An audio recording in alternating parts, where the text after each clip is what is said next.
ஐந்து கரத்தோனை போற்று, ஆனை முகத்தானை போற்று, மூஷிக வாகனனை போற்று, மூலப்பரம்பொருளை போற்று, சித்தி புத்தி விநாயக பெருமானை போற்று.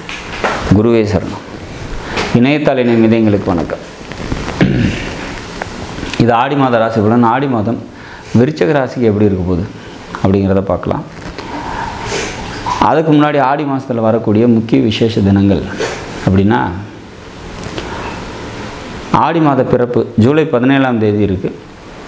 ஆகஸ்ட் 3ஆம் தேதி ஆடி 18 ஆடி பெருக்கு. அன்றைய தினம் நீர்நிலைகளில் இருக்கக்கூடிய தெய்வ வழிபாடுகள் சிறப்பை தரும். முன் ஜென்ம கர்ம வினைகள் அனைத்தையும் நீக்கும். நீர்நிலைகளில் நீராடிட்டு நீர்நிலைகளுக்கு அருகாமையில் இருக்கக்கூடிய கோவில் குளங்களில் நம்ம வழிபாடு பண்ணோம் அப்படின்னாக்கா நம்மளோட பூர்வ ஜென்ம கர்ம வினைகள்லாம் நீங்கும் அப்படிங்கிறத சொல்லலாம். ஆகஸ்ட் 7ஆம் தேதி ஆடிப்பூரம். அன்றைய தினம் அம்பாள் வழிபாடு, ஆண்டாள் வழிபாடு சிறப்பை தரும். ஆண்டாள் வழிபாடு மேற்கொள்ளும் போது திருமணம் ஆகாதவங்களுக்கு திருமணமாகும், திருமண வாழ்க்கை சரியாக அமையாதவங்களுக்கு சரியாக அமையும். அம்பாள் வழிபாடு சகல வித ஐஸ்வர்யங்களையும் ஏற்படுத்தி தரும். சரி, எப்படி இருக்க போது விருச்சிக ராசியை பொறுத்த வரைக்கும் இந்த ஆடி மாதம் அப்படின்னா, ராசிநாதன் ராசிக்கு 7ல் ரிஷப ராசியில் இருந்து உங்களோட ராசியை பார்க்குறாங்க. இது சிறப்பான ஒரு அமைப்பு. பொருளாதாரம் நல்லாயிருக்கும். பொருளாதாரம் சம்பந்தப்பட்ட உயர்வு ஏற்படும். உடல் பலமும் மனபலமும் தைரியமும் தன்னம்பிக்கையும் அதிகரிக்கும். 2ஆம் வீட்டையும் பார்க்குறாரு.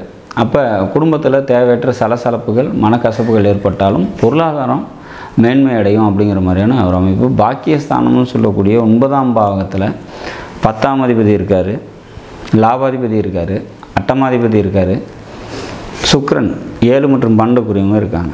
அப்போ பாகிஸ்தானம் பார்த்திங்கனாக்கா இந்த 3 கிரகங்களும் பாகிஸ்தானத்தில் இருக்கிறதுனால நினைத்த காரியம் நல்லபடியாக நடக்கும். முன்னேற்றமான சூழ்நிலைகள் ஏற்படும். பொருளாதாரம் நல்லபடியாக இருக்கும்.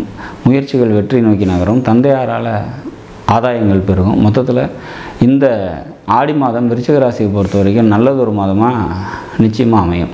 7ஆம் வீட்டில் ராசிக்கு 7ல் இருக்கக்கூடிய செவ்வாய் உங்களோட ராசிக்கு 10ஆம் பாவகத்தை பார்க்குறாரு. இங்கே 10ல் ஒரு 3 கிரகங்கள் இருக்குது. அப்போ இது ஒரு சிறப்பான ஒரு அமைப்பு அப்படிங்கிற மாதிரியான ஒரு அமைப்பு. சொந்த தொழில் செஞ்சிட்ருக்கவங்களுக்கு தொழில் நிச்சயமாக நல்லாயிருக்கும். பொருளாதாரம் மேன்மை அடையும் அப்படிங்கிறத நம்ம உறுதியாக சொல்லலாம். சந்திராஷ்டம தினங்கள் அப்படின்னா ஆகஸ்ட் 3, 4, 5 3 நாட்கள் சந்திராஷ்டம தினமாக வர்றதுனால அன்றைய தினம் முக்கிய முடிவுகளை எடுக்காதீங்க. வெளியூர் பயணங்களை தவிர்த்துருங்க. நாடும் நாட்டு மக்களும் நலமுடன் வாழ நவகிரகங்களை வேண்டி அமைகிறேன். நன்றி.